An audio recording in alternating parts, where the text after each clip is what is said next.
It's Tuesday, May 30th, and you're listening to the Beer Temple podcast. Remember, this is what we wanted. Remember, this is what we said. To never be heard or seen from again. Remember, this is what we wanted. Remember, this is what we said. To never be heard or seen from again.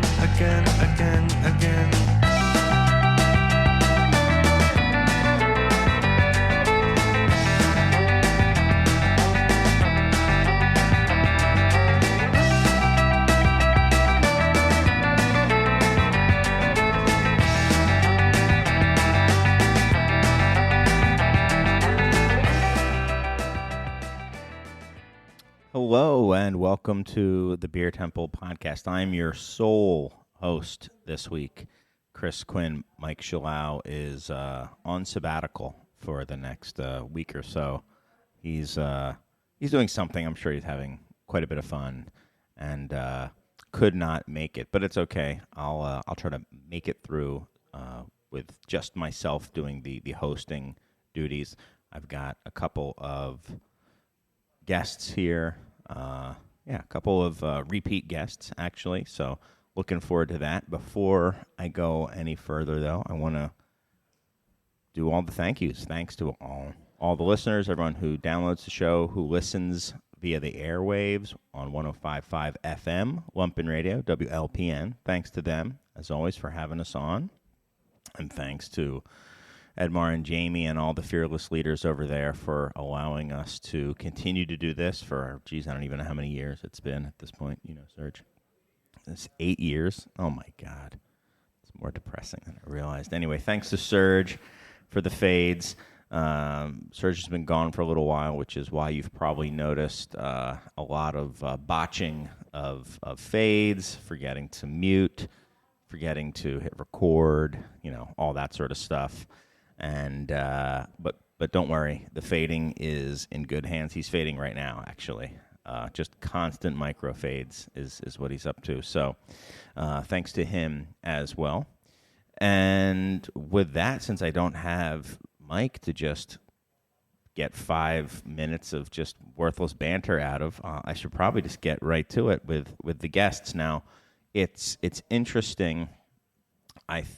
We always introduce guests in order of seniority, that being how many times they've been on the show, and neither of these guests have been on in quite a while. But I think I'm pretty sure that you, Mr. Full Pint, are the senior guest on the show today. So how are you, Danny? I'm doing great. Thanks for having me back on the show. Very thrilled. For those who haven't heard about me or my publication or podcast, co-founder of thefullpint.com and the Full Pint podcast, based out of Southern California, but we cover the national craft beer scene out of Los Angeles. And you, your co-host is a frequent guest on this podcast, isn't or a frequent guest. It's Dr. Lambic is how we know him, but right. I think some people may know him as Andy Carter. Yes, Andy Carter. He, we were Facebook friends for many years, and then we finally met years ago at a Firestone Walker Invitational, and the amount of energy, as you know, from having him on Yes. the show. The guy is a motor mouth and loves beer, so it makes for great radio content. He once wore a mask of my face to the Firestone Walker Invitational and sent me a picture of it. So I'm actually going to be going to the Invitational with Mr. Shalau. The Fade Master sadly could not make it, but it'll be exciting. I think we're going to try to record a show while we're out there. Mike was even talking about doing it while driving, because we do have quite a bit of driving. We'll see if that actually happens. The road trip as podcast. I don't know if we're up to that. I certainly don't know if I am. But are you going, Danny? Yeah, I will be there. I will be doing nice. A little project with Firestone Walker where I'm helping them do some little interviews. kind of man on the street bits with the different brewers. So I'm going to try and stay out of the riffraff and drinking 12 different styles of beer a minute. So I can try and help create some good content with them. But easily one of the best beer festivals to date. And that includes, I mean, side project, invitational, great event, but this is it's scaled up a little bigger than that. So good people, good food. And then as a bonus, it's not going to be 100 degrees. So nice. Yeah, it's number one on my bucket list of ones I haven't been to that I can think of. Right, and it's up there. I'm not going to say it's number one or something like that. But I think my other guest, perhaps, have you been to the Invitational before, Mr. Laffler? Oh, no, we've never been invited to the Firestone Invitational. That's right. There's that whole invitational part. And I have given guff to Brendelson about that Good. several times. Good. You should. Maybe I'll print out a picture of your face and wear it as a mask, and like 6 years later, you'll get invited. I'm assuming that's why I was invited this year to attend, not to actually be offering anything. I'm strictly going to be a taker. But John, what's up, man? How you been? Doing quite well. Good. Thanks for coming on. Thanks for having. Yeah, we just had our 10-year anniversary for the weekend, so I'm very tired. Congrats. Yeah. Took the day off, which was wonderful. That's awesome. Reading by the lake is far superior to cleaning the new labeler. So That's awesome. I heard it was a day. it was certainly a day. That's awesome. Yeah. That's great. It was this past Saturday, right? Yes, sir. Yes, that's awesome. I was planning on making it, and then my wife reminded me that she was going out of town for a bachelorette party, and I had the kids by myself, and that I had known about that apparently for months, which I completely dispute that claim. But yeah, because I think even like 2 days before, I was talking to one of your bartenders. I was like, "Oh yeah, I can't wait. I'm going to go," and then the following day. But anyway, we did get her to come when we released our capybara glassware. That's true, because that is the key. Yeah. And it's funny, John, you and I, this is the first time we've been on the show together, but I think you were saying one of the last times we were hanging out that we've known each other for like 20 years or something. Yeah, we all got old. That's messed up, man. Yeah. That is messed up. But anyway, thanks for coming, and it's cool to have you on with me anyway for the first time. So the reason I wanted to have the two of you on is because I heard the news about Alex Kidd a couple weeks ago, or I'm not even exactly sure when it was, recently, and was pretty floored by it, and I started to just go through mentally just like all the stuff Alex has and is doing for the industry, and it was pretty amazing, and I just wanted to kind of devote some time talking about that stuff, and also letting people know maybe how they could help, like some stuff that's out there. So obviously, it's as I said before we started the show, it's a bit of a touchy subject, but I just want to kind of be upfront about everything that Alex is going through right now, and really just talk about some of the really awesome, fun stuff that he does. And I was talking to a friend of the show, Nostra Douglas Valicki, and he reminded me that you are kind of an amateur DDB historian, Danny, and that you'd be a good person to have on. So thank you again for coming on. No problem. Definitely a fanboy and okay. amateur historian, but yeah. Amateur historian, awesome. Yeah. So essentially, for those who don't know, I mean, do you guys think it's fair? It's weird. I'm not looking at you, John, but I kind of want to turn. Is it fair to say that, and whoever listens to this show would know who don't drink beer it or what it is, who it is. I kind of do. I mean, I think it would be. I would imagine. I would imagine so too. Okay, cool. So I don't think we need to go too much into it, but essentially, I think out of the blue, Don't Drink Beer, a.k.a. Alex Kidd, was diagnosed with a cancer that has,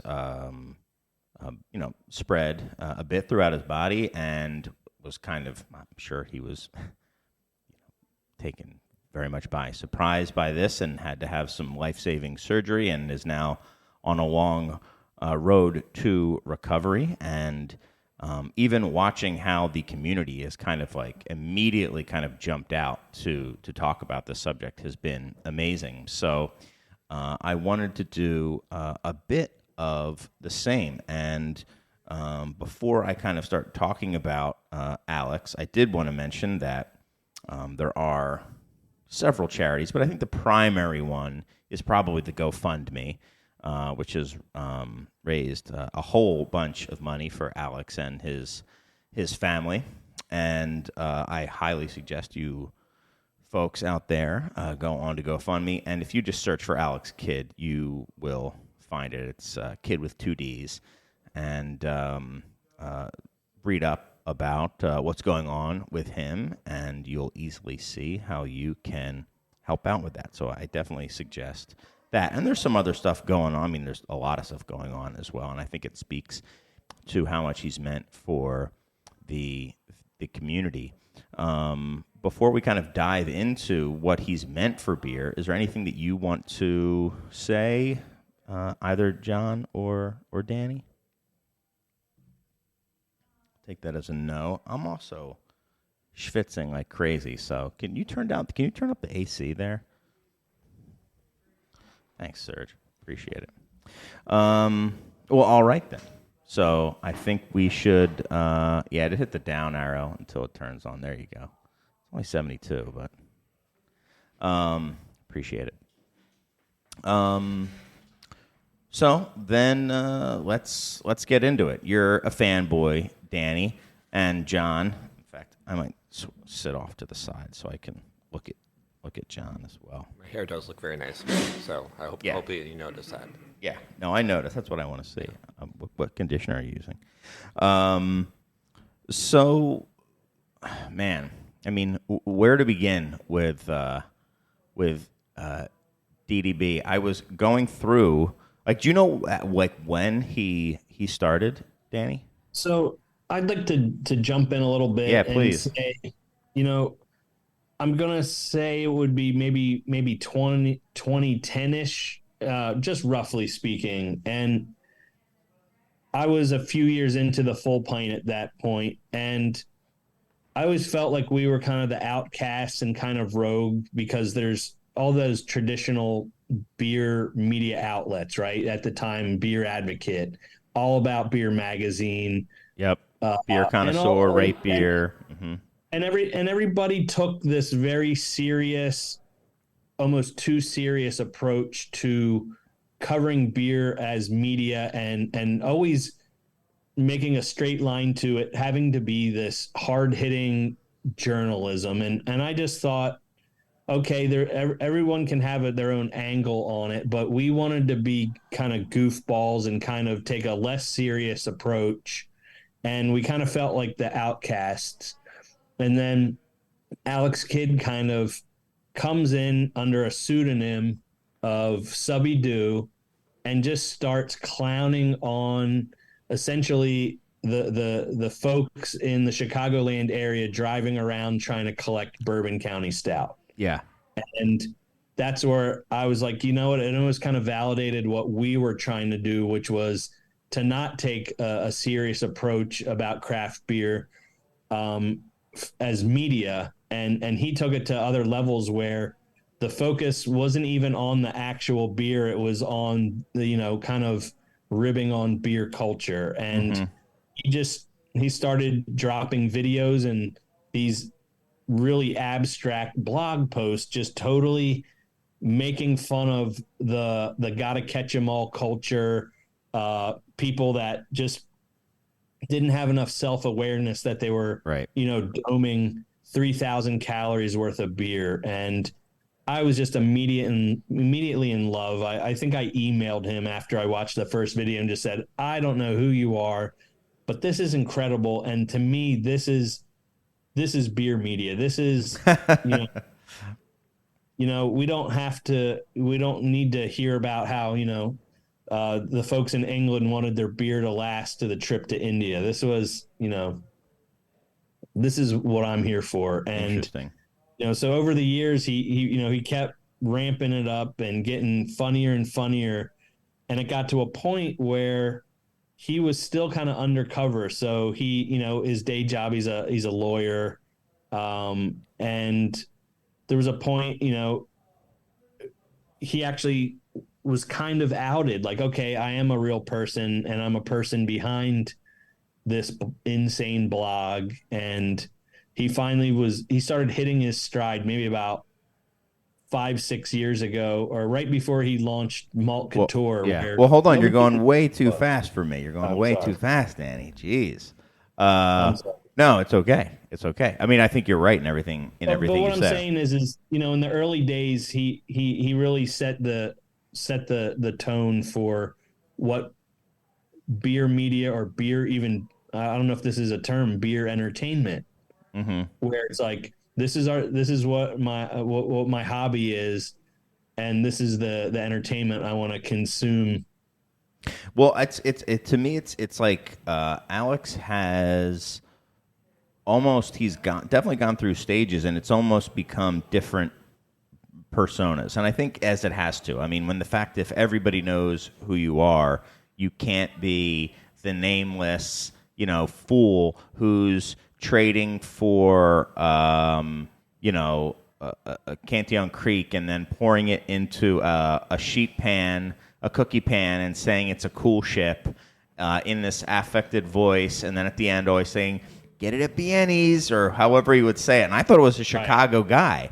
And those are the first videos I'd ever seen, was a guy kind of like with this voice. You never saw his face. You only saw the hands. And he was talking about what he would trade for it. And he was just a complete, idiot. And I don't know is that when you first experienced or kind of heard about this guy? Definitely he came across my radar well before. Outed, I don't know is exactly the right word for it, but he was still an anonymous dude. Dude. Yeah, and I was a little bit.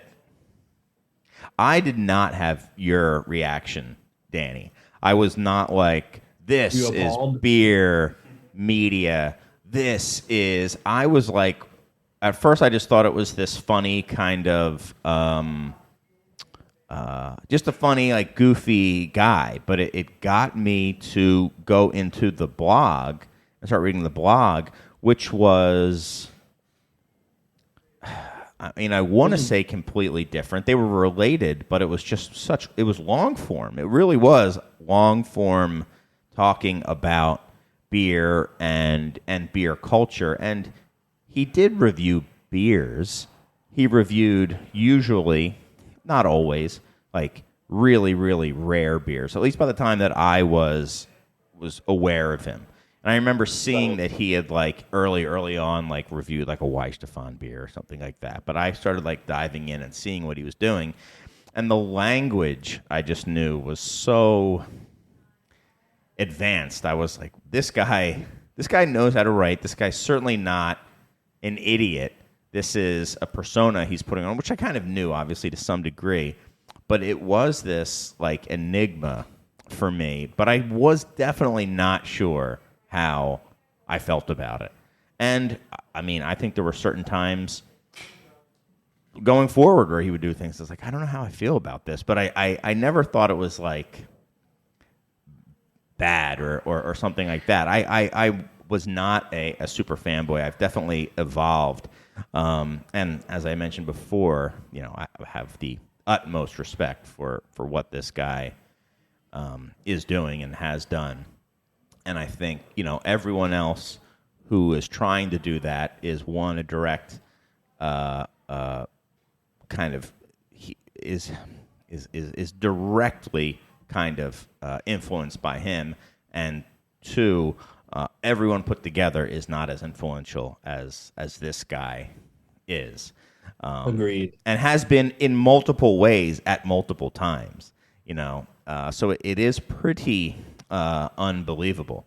But I'd be curious, John, if you're willing to share, like what your first, if you can remember even what your first kind of like experiences with Don't Drink Beer, especially as a creator, a beer brewer, because he was bashing on everybody. He was bashing on the beer geeks. That was me. I was a beer geek. He was bashing on the people who make the beer and all that sort of stuff. I mean, I think when he probably first came across my sort of general timeline, I was probably still a goose when all that stuff was happening. I do not recall the first instance where I ran across my feed or something like that.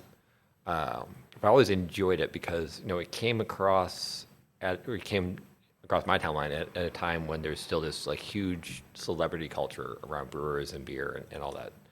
And I really enjoyed how just it called the bullshit for what the bullshit was. Yeah. And one thing I really enjoy about it, and all the different iterations, is how it's creating culture as opposed to not reflecting, but celebrating what we do. It's everyone involved in beer, including consumers, including reviewers, including media, is creating this culture, and he puts this spin on it, which I absolutely adore. I think we need more people doing so. Around the same time, I don't know if you recall, but Paul Kim and Doug Hurst from Metropolitan. Yes, were that's doing, right. Just Keep Tasting. Just Keep Tasting. That's right. Which they would take, in sort of similar vein to what Alex was doing at that time, was taking rare beers, like, they were all industry folks. Eddie Topper and Dark Lord and Pliny and stuff like that. Exactly. And just shotgunning them on video in just this very tongue-in-cheek fashion of just like, here's this over-celebration, and let's just reduce that and go in the completely opposite direction. And I absolutely adored it, and I thought Alex was doing the same thing, though no one at that point knew who he was. Yeah, exactly. Which was kind of then a big deal. And I was surprised when I found out that it wasn't a Chicago guy. And then I'd heard like, no, it's like he's an attorney. He's an attorney in California. I was like, what? And then I got even more interested in who this guy was and why the hell he was doing it, and getting this like cult following. I know like the people at like Pipeworks, like I would go and pick up beer on a weekly basis from them, and like they would be talking about like, did you see the latest thing from Don't Drink Beer? Did you read the latest post? Did you look at the latest video? And he was this like I don't know, like the equivalent of what like I would imagine like a pirate radio celebrity would be, like back in the day. Like about the volume. Yes, that's exactly what I was thinking. Christian Slater. And it was so, I thought it was so interesting that there was this guy making a huge splash all over the country and doing it in just this way. And he could be ruthless back then, especially back then. I think he could be ruthless. I remember when the whole Hunapoo thing, there was like a debacle at the Hunapoo release, and he just was ripping into people. And he would rip beers and stuff like that. I think, maybe the anonymity helped with that, and would just destroy things. And yeah, I mean, it was a little bit of it was, I guess, maybe, knocking down some of these idols or something like that. Like, whoa, you can't say that about Cigar City. I mean, and Hunapoo or something like that. And they also had a riot that year. Yeah. So. I mean, maybe that's a bad example. But it was, but then, years later, I would talk to people at Cigar City, and they said they were cracking up about it, like reading it, But yeah, I mean, more than that, I think maybe it was just Yeah, I was just surprising how he was just like, I don't care. I'm gonna rip this stuff. So I think it's also like trying some different things out and sort of seeing where he wanted to land, because you could definitely see how his humor has changed over the years. So there's certainly a pendulum of just, well, pre being public, you can also say a lot more. Yeah. And then also over time, just like, maybe I don't want to be mean. Yeah. So like, and then I think the big thing was when he kind of started showing his face. Was that like the first? I mean, I don't know the exact big chronologically event, but Danny, do you know when he kind of went? I'm going to say, I think around 2017, 2018. Wow. So he'd been doing it for years at that point then. And he was coming out more and more. So I think it was 2016. The Full Pint used to celebrate their anniversary with a little rare beer, like a ticketed rare beer festival. And we would try and make it as over top as possible, and we'd have special guests. And we wanted Alex to be a special guest, but we didn't know how to navigate that, because at that point he was still anonymous. Yeah. So we used like his rate beer name, Subby Doo, and I think I posted a picture of like a 800-pound man in a bathtub. And I don't even know if he even introduced himself to anybody at this party, but he was starting to get his feet wet in the fact that he's wielding so much power and fame that, maybe there's a next step to being, a shitlord or a troll. Mm-hmm. Sorry about that. We're on the radio. No, it's okay. And,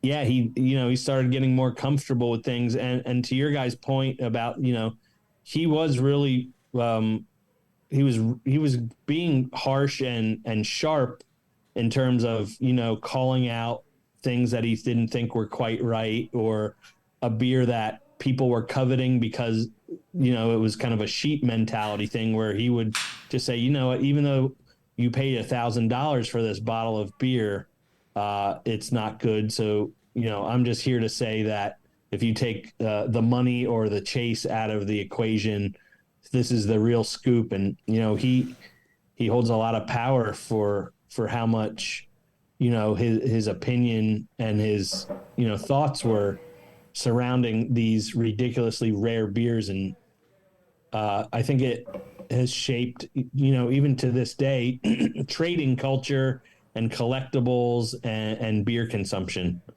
Because how so? How do you think he's? I agree, but I'm just curious your thoughts. So, when in traditional beer media, you either you work hard to get these rare beers, and you feel like you owe it to yourself to justify the chase and the spend by saying, hey, you know what, this is the best beer I ever had. And then on the other hand, if you're gifted it or whatever, you receive it as a quote, if you're getting it from the brewery, you're less likely to give it a bad mark. And he kind of blew that dynamic out of the water by saying, you know what, I don't care that I just traded, a couple bars of gold, or that I had to stand in line for 5 hours. Here's the beer on its own merits. And I think it really helped beer culture as a whole to not kid themselves in terms of what good beer is or isn't, or just to say, hey, just because, we went to all this great lengths to obtain this beer, we don't have to lie to ourselves and say that we enjoyed it. And even when he wasn't doing reviews, he would almost do posts as news sometimes too. So we would talk about, I don't know if it was the like some of the tired hands ridiculousness with them sitting chairs outside of releases to hold their spots, and just empty Correct. folding chairs being all over the place, and he would even.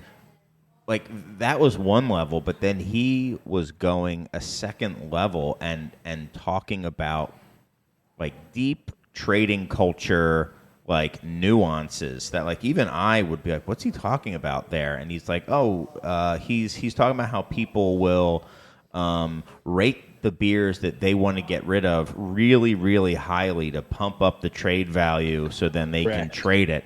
And I was like, oh, that's a thing. And they're like, oh, yeah. So like and I was in the beer industry at that time, and I owned a beer geek focused shop. And, he was, kind of speaking over my head, under my feet. I don't know how you want to say it, but it wasn't, it was layered, how he was attacking this stuff that you could also tell he was familiar with, because to some degree he dealt with this as well. He was into trading. He saw people kind of doing this stuff. He probably felt the urges and could understand why some people wanted to do that sort of thing. And you could tell that he was, to some degree of that, but also that allowed him to really be so sharp, as you mentioned, Danny, with his critique of it, which is pretty cool. Now, what are we up at? About 8,000 breweries in the United States? Yeah, I think more, yeah. Okay. And we've all heard the term pastry stout. And I would say almost all 8,000 of those breweries liberally use that term now. Jeez, I didn't even have that on my list as one of the things he did, but you're 100% right. I'm sorry. And that was all, shortly after the Hunapoo and the Bourbon County craze, where, people started making liquid almond joys, and that's, another one of his call outs for and this is coming from a person who loves beer, the absurdities from the industry. And he was always the first, or he is always the first to go, wait a minute, what are we doing here? Are we really just saying we want soda, or we want, hot chocolate here? And, he coined the term pastry stout, which is stuff you now see on label copy. It's insane. Oh my gosh. Totally. I mean, I wouldn't be surprised if at some point there is it'd be awesome if they literally called it pastry stout category at GABF or something like that. But we're not too far from that style being a formal style, the over adjuncted stout. And if it isn't called pastry stout, everyone will know that is pastry stout. And I knew it, but you forget these things, the whole pastry stout thing. Yeah, right. I mean, FOBA has had a category for those for 5 or 6 years now. Yeah. And I mean, he helped. It's funny, he blew them up while at the same time lampooning them as well, and it's a great term that I use derisively to this day. I always looked at it as a pejorative, but it's just been amazing how the industry has latched onto it as a badge of honor. Right. And I also agree the beers are ridiculous. They're not the types of beers that we personally produce. But you look at what's happening in the industry and has been happening in the industry and the beers that are being produced. And, pastry stouts are now spread to every other style. I mean, you're going to see more Pilsners with a bunch of bullshit in them. Oh, yeah. Why not? Why not put bullshit in it? People like gimmick. Well, people buy gimmick. I don't know if they like gimmick, but they buy big gimmick. Right. I mean, and it's good for at least one purchase. Yeah. And, there's a lot of those flavors. I mean, I think a lot of the pastry stout stuff and these over fruited sours and over fruited IPAs and slushies and stuff like that. It's got this nostalgia thing going for it too, because that taste reminds me of when I used to eat candy all the time as a kid, or I used to drink Strawberry Quick, and so I think there is this huge nostalgia boom going on. And I think if you could encapsulate it into a single term, I think pastry stout is as good as any. And I remember that, him just talking about people wanting to just drink soda but trying to justify, being quote unquote adult or beer or something like that, and just going for the sweetest pastry stouts that you possibly could. And then also, like, man, there's so many even little things like the 8-bit glasses that were like going crazy with like Mega Man and stuff like that he would just like make fun of so well, like by putting like, bullshit beers into and delicate beautiful beer in a Mega Man glass that somebody had sold for however many hundreds of dollars or something like that. And yeah, it's great. I mean, it's even talking through it now, it's interesting how like time and again he's taken these things and got his hands on them and then just used them kind of to expose them for how silly they are, for having, the dog from Duck Hunt printed on the side of a glass and then saying that this thing is worth a lot of money because it's a stemless wine glass with Duck Hunt on the side of it or something like that. Illegally licensed, yeah. Oh, of course. Yeah, just ripped off. Something that you could probably go to Vistaprint and have made for yourself tomorrow if you wanted. But yeah, I remember when we he has that Phantom glass that he uses a lot, and he used to have like one of the ones with like the squiggly base, and people go crazy for Phantom glassware for whatever reason, and people they're haunted, right? Yeah, because they're haunted, and people have had stolen illegal versions of it and stuff like that, and I thought it was going to be impossible until we just reached out, and he was like, "Yeah, you can make it. Yeah, you can make one." I was like, "Oh, cool, thanks." But it was pretty funny. Yes. What's up, John? Were you for another something? time, I got a whole bunch of Danny stories from Phantom. Oh, yeah. okay. But Yeah, different podcast. that's all right. Serge, can you open up that pills for me? Would you mind? Yeah, so we got the pastry stout thing, and then, I mean, at that point, was he? Then, I mean, was it around that time that it almost seemed to me, and it seems like you know him personally to some degree, or at least have followed him closely, Danny. Like, was the whole barley wine thing, like, it almost looked like he saw kind of how he could move markets in a way and wanted to just be like, all right, I'm going to take barley wine and I'm just going to try to blow this thing up, and I'm going to make barley wine cool. I'm going to take this. So it was kind of that one was an interesting one to watch. So I think that was when he fully realized his own influence. I think that was the turning point where he realized he really had influence when all of a sudden he got a group of man children to start doing barley wine chug videos on Facebook. Where he's like, wait a minute, I'm now getting breweries all over the country to make barley wine, which, as you know, as someone who sells beer, is one of the hardest styles of beer to sell. Right. Yeah. I mean, it's and certainly. That was kind of, I think that tickled him, but it also like, it was like a whole other aspect of crazy craft beer culture where, if you've ever taken a peek or if Doug's told you about what this group is about, it's a lot of humor. And what is what's the group you're talking about? It's called Barley Wine is Life. Yeah. And at least in its heyday, it's maybe have chilled out a little bit. It's people doing these short little videos, and I think film might be a stretch, but people acting things out and then ending their little video clip by chugging a goblet of 14% beer, and just like, it's a mixture of all what goes on Facebook, but then we're now dealing with really strong beer, and for some reason his fan base drew in like-minded goofballs and comedians that we just outdo each other all day on this group when in its heyday. Like, okay, we have our one friend Jace who would strip down to his underwear and put a hippo mask on. Okay.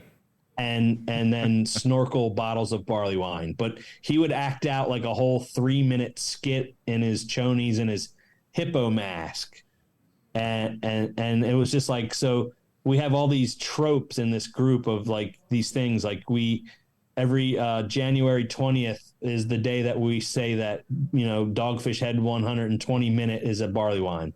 Right. Okay. Because that's one of the ultimate insults to barley wine fans, that 120 minute would be a barley wine. Okay. So we have like a whole bunch of calendar holidays in this group. It's just off the hook. It's insane. insane. What I have seen on those videos, and John, it would be like the way I always took those videos. And there's people who it seemed like, a big part of their at least online personality was these chugging videos of someone taking a 12-ounce serving of barley wine and chugging it or something.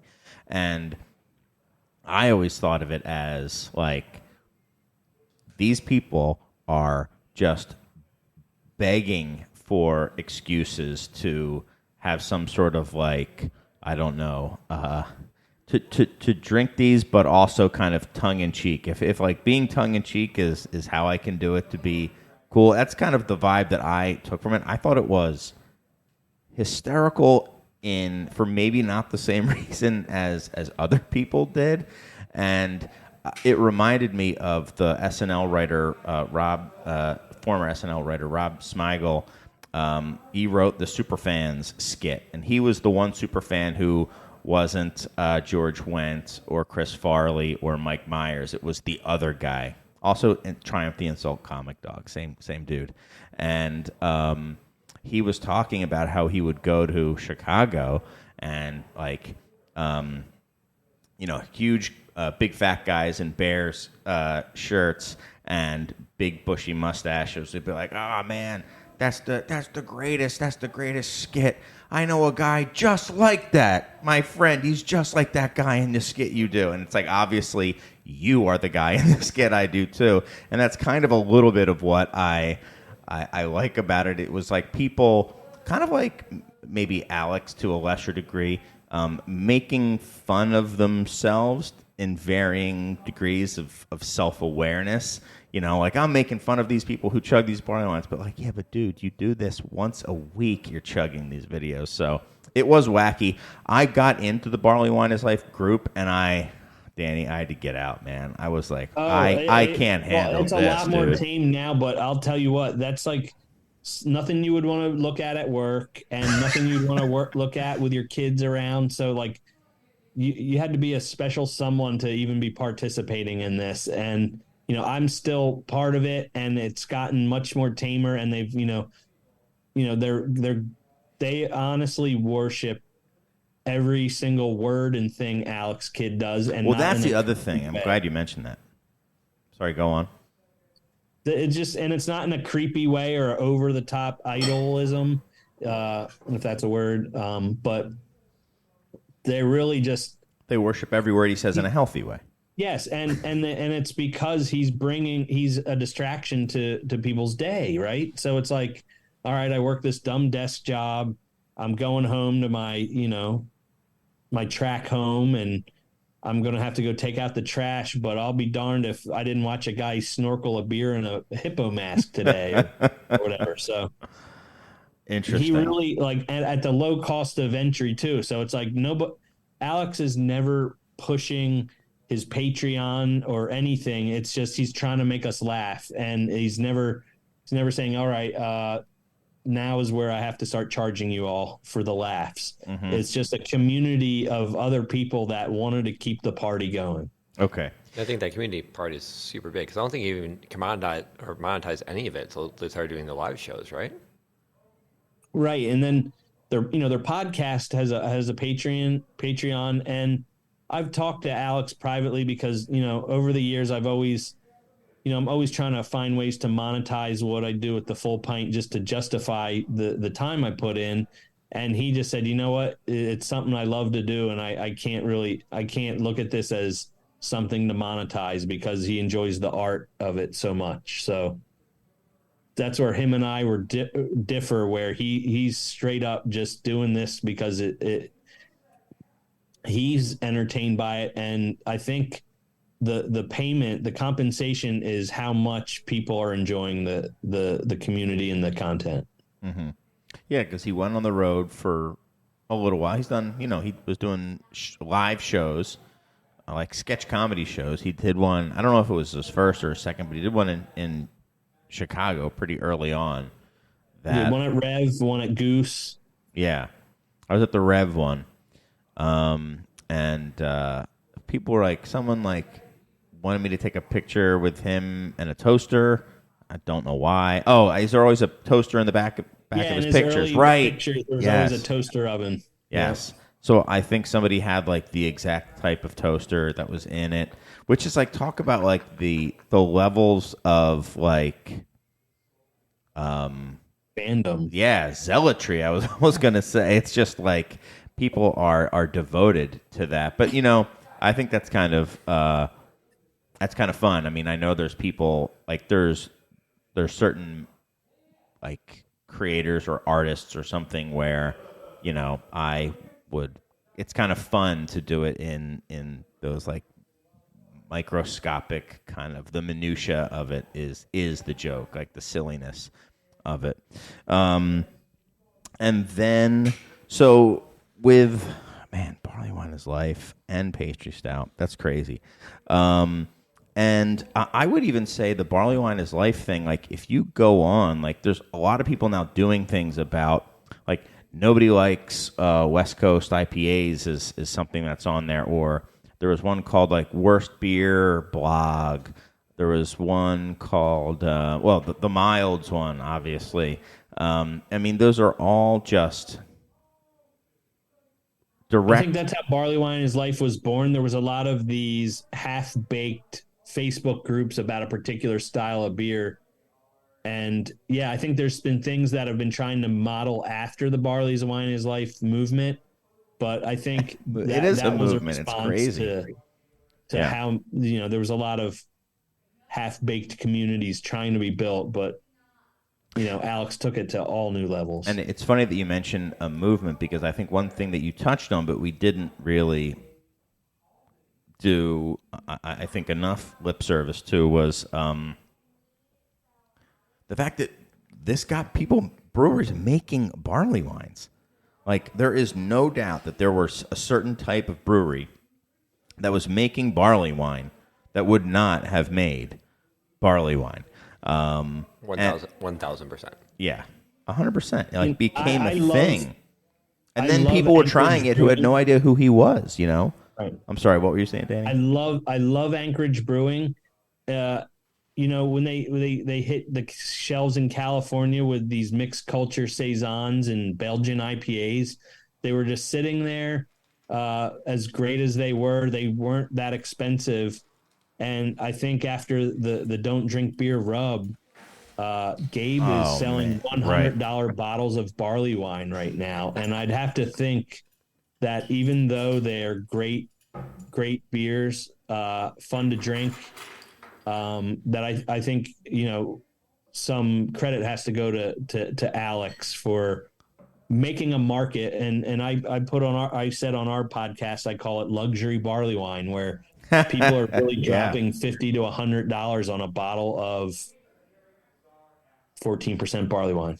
Right. And you're right. I mean, Deal with the Devil has become this thing where I think for a while it was the most expensive bottle we had on our reserve list behind the bar. And it was the first bottle that we felt we needed to price above straight margin, which is like something we do not do. And the reason we did it, we were like, well, if we have it at this price, this dork and all his friends are literally going to just drink them all in 2 days. So it's like we have to like make this, or it's like, or there's no point. Just put it on the shelf in the bottle shop. And we did some of that as well. But we're like, we have to charge this amount for it because these people are crazy for this beer, which we used to have in 750s sit on the shelf. Like it would just sit there, and now it's like it just became this insane thing. I think Doug from Rev would credit a lot of what they've done with the Straight Jacket series, and I think they promote, I'm sure, to the Barley Wine is Life community and stuff like that. And I think I don't know what that release is compared to their stout release, but I'd be curious. And to think that, like, I mean, dude, was there a barley wine? What was the hypest barley wine before this whole barley wine is life thing? There was King Henry. King Henry. I mean, that was a true beast. Yeah. That was a hype beast. That was a hype beast, for sure. Then I would say, but it was like singular. Distant second would be Firestone, Sukaba, Abacus. Yes. Yeah. I would say those two. And then Midnight Sun had a couple bangers, but again, no fanfare. Right. No, I'm not even saying that there weren't great barrel aged barley but wines. As far as a like, brand name, like that the people hype. are like, oh, yeah. got to get it. Right. Yeah. Right. And even King Henry was kind of one where it came out and then people drank it and were like, holy crap, we have to get as much of this as we possibly can. Yeah, that was an organic. And this was King Henry came out well before any of this Yeah. happened. Yeah. That was a great beer. It really was. And yeah, but like other than that, I don't know. I mean, it would like be, I don't know, Behemoth or Bigfoot, or they were just like, another big strong beer. They weren't cool. No, it's just this English subset of Yeah. beer that no one gave like two thoughts about. No, and not like at all. maybe you buy a Bigfoot once a year. Right. And that's not even Almost as a gag. Yeah. Yeah. Right. Yeah, and it's amazing how the tip of the industry, the long tail, I'll say, like these small breweries that make up, many thousands of the total 8,000 or 9,000 or more breweries. Those are the ones. Many of those, I think, is where that kind of culture is disproportionately represented versus the entire craft beer drinking populace. But it trickles down. It's crazy. I mean, pastry stout as a term, this barley wine is life thing. I mean, there's a barley wine is life sticker on our trash can right in there. I mean, it's a thing. And then, I mean, from there, I think he just kept on going, and he has the podcast. Was the podcast next, Danny? I mean, as the official historian on this show, anyway. So yeah, the podcast. I remember we were at Firestone, probably 2017 or 2018. He rented this old ranch.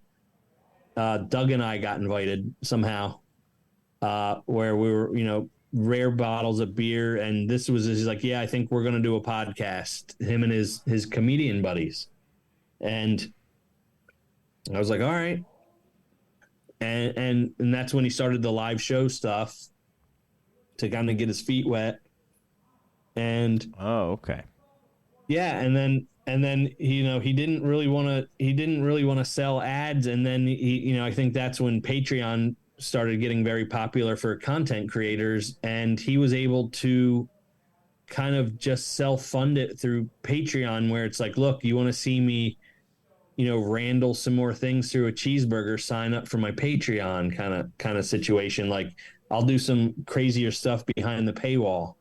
Mm-hmm. And I mean, I have no idea. I mean, I could go look on Patreon, but he's got, quite a subscriber base just on that channel.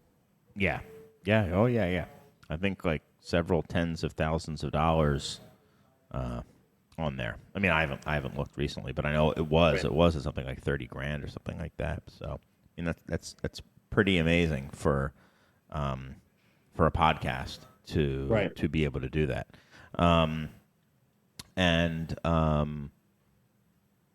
also has been able to, I mean, how he has time to put out all this damn content. Because I was looking at his blog posts.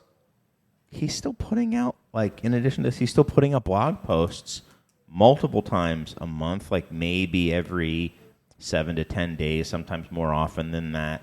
I mean, the dude is prolific in what he does. So I mean, as someone who has been doing a podcast for apparently 8 years, and then I think I was doing a video show for 5 years before that, like I am jealous of the fact that apparently he didn't miss a single show in his first 2 years of Malt Couture. So fuck him for that. I'm just going to say it right now because I don't know how the hell you do that. Just thinking about scheduling a podcast. I couldn't imagine going that hard. Yeah, right. Exactly.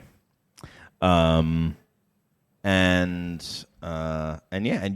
were on the show. Weren't you on the show, John? Were you on that? You were on his show. I may have been. I don't recall. I'm pretty sure you were. Hung out with them. Yeah.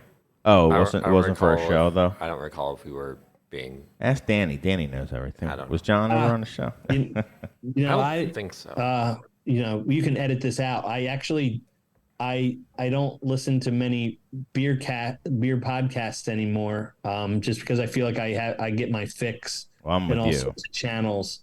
But because I'm in Barley Wine is Life, and I see all of his blog posts and Facebook posts and Instagram posts. Those are the John channels. Was on. I'm looking it up. You're on episode 36. That was long. Episode 36. That was the best episode too. Oh, for sure. Yeah. Yep, there you are. Good one. Yep, that's you. You were on February 21st, 2019. Uh-huh. Yeah. Apparently you were on the most error-filled episode, thanks to 4 days of embellishing in Chicago's beer scene and recording at 10 a.m. Sorry, not sorry. So, yeah, you were. I do not usually start recording things at 10 a.m., so that would make sense. Yes, yeah. So I forgive you. Okay, well, I was going to ask you what it was like, but we can move on. If I had a word, memorable. Exactly. Well done. I mean, I do recall hanging out with them, and we talked about video games more than beer. Okay. Which I really enjoyed. Yeah, because, I mean, I think he's a pretty huge video game geek. Judging from his, it's like video games and hip-hop. It seems to be the running kind of themes that he kind of... Old Hondas. Oh, really? Old Hondas? Well, he'll always talk about a tricked out Subaru or a Honda, something that a high school kid would do. Right. Got it. Okay. There's a metaphor in there that you can tie back to a Honda. Right. Just like general people's jackass years, when we were spending way too much time playing video games and putting oversized wings on Hondas or giant mufflers or tailpipes or whatever on them. Right. All right, cool. And that's kind of like where we are at then, right? With kind of what I think he's done. Worth noting is, after all the notoriety and the stunts and the Barley Wine is Life, he used his platform for good. Oh, that's right. Mm-hmm. Has mobilized his fan base for whatever they want. I mean, he could have had thousands of people turn on a brewery or turn on craft beer. But, in the last few years with some of these strong social issues, he's mobilized his fan base for good. And he didn't have to. Yeah, I know, for Breonna Taylor, he raised something like $70,000. I mean, it's insane. Wow. Yeah. Yeah. Right. It's such an interesting situation because the tail wags the dog so much is what he's been doing. To see him actually just realize that and capitalize on that instead of just using it as an ego boost or a monetary boost is wonderful. Right. And almost to and the fact that he hasn't been kind of going to that well so often shows how much when he does ask how meaningful it is.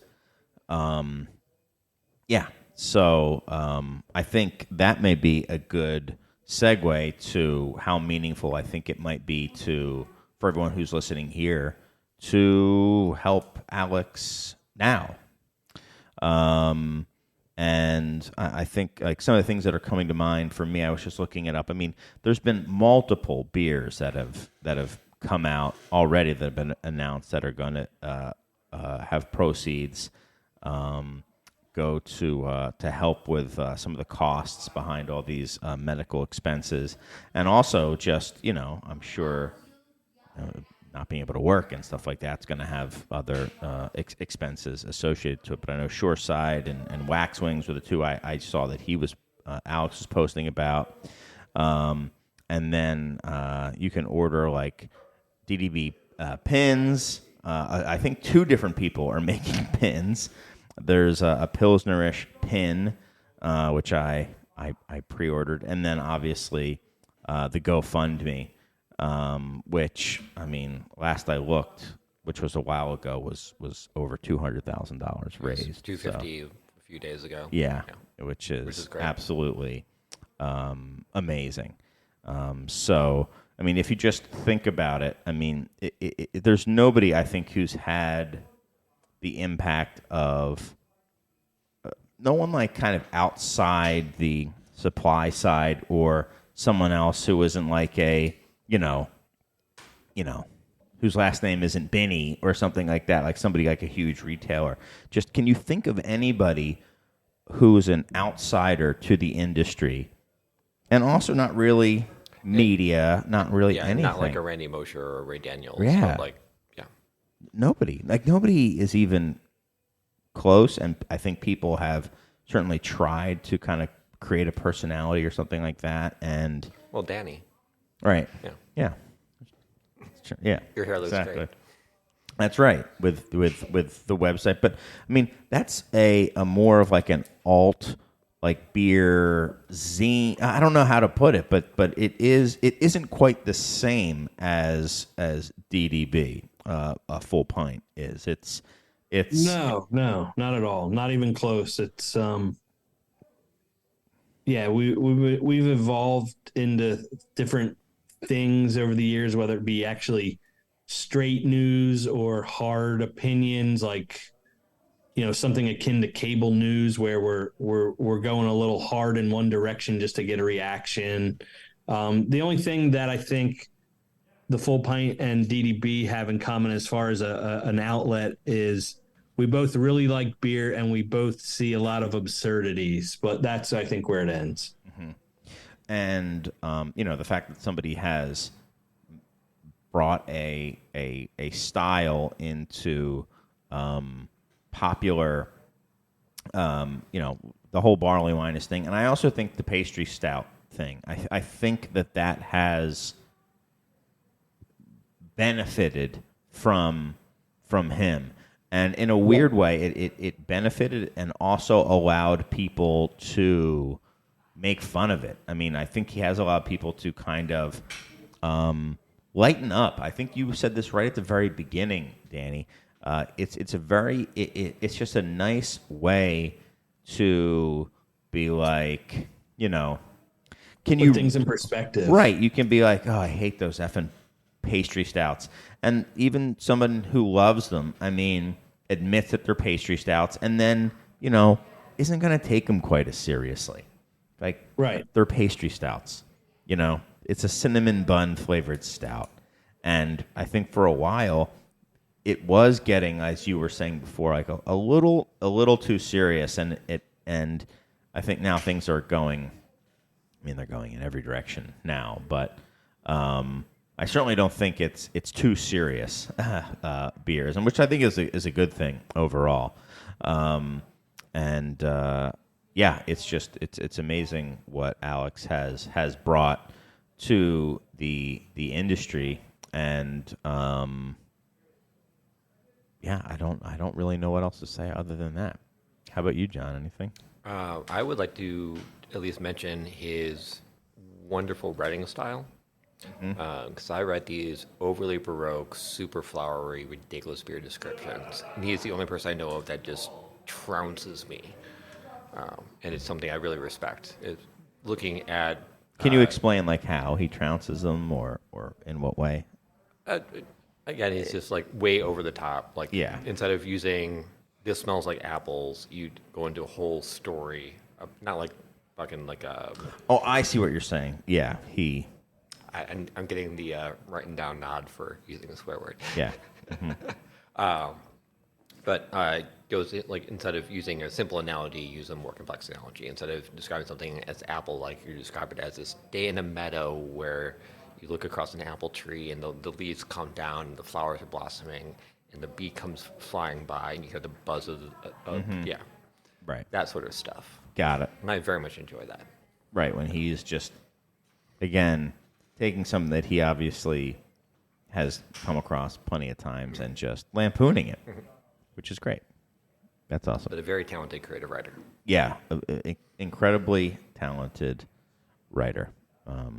I would agree with that. And with like seemingly limitless subculture, pop culture, deep cut references that he can drop, because he'll just be writing stuff and I'll be like, I know that's a reference to something. I know it means something probably pretty funny to somebody.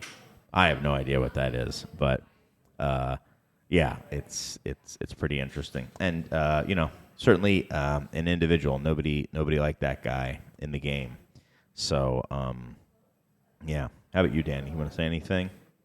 I would just say, he's being challenged right now. And there's one thing: if you go to any hospital, any clinic, any doctor, you can't get prescribed. You can't bill to medical insurance. Is the amount of people that love and support this guy. So I think that's going to be the secret sauce, that people are going to see Alex on the other side of this and go, how the hell did you kick out of that? And it's going to be because of how many people are rallying behind him and how much he makes people's day better. And when we see him on the other side of this, where it's like, hey, dude, how'd you beat that? I think it's because it was cyclical. It's like he gives so much and we're giving back to him. And so it's refreshing to see the better. This is like one of the good stories that comes out of craft beer in the last few years, where we've seen some things that aren't so savory in terms of the labor force or what have you, and these issues. Here's a Cinderella story about the craft beer industry. Here's a person that has touched so many lives and made so many people happy and laugh and distract them from, their day-to-day issues. And here we go. Here's somebody that we're going to rally behind and have him beat a crazy challenge. Well, here to that. I'll raise a glass right there to that. Cheers, everyone. Thank you, Danny. And I'll put down all the information about some of these ways that people can give, and I would say, if you have any interesting DDB stories, feel free to email them. But I'm sure they're probably better sourced on his own podcast, Malt Couture. But hey, if you want to send them to me, that's fine too. As always. Thank you guys so much for listening. We'll see if we do another a show from California. The Dungeons & Dragons crew seems to be having a good old time. John, Danny, thank you guys so much. I really appreciate you coming on and talking about this and talking about somebody so important to the industry. Thanks so much, guys. Got it. Thank you, gentlemen. All right. This is what we wanted. Remember, this is what we said. To never be heard, it's seen from again. Remember, this is what we wanted. Remember, this is what we said. To never be heard, it's seen from again. Remember, this is what we wanted. Remember, this is what we said. To never be heard, it's seen from again.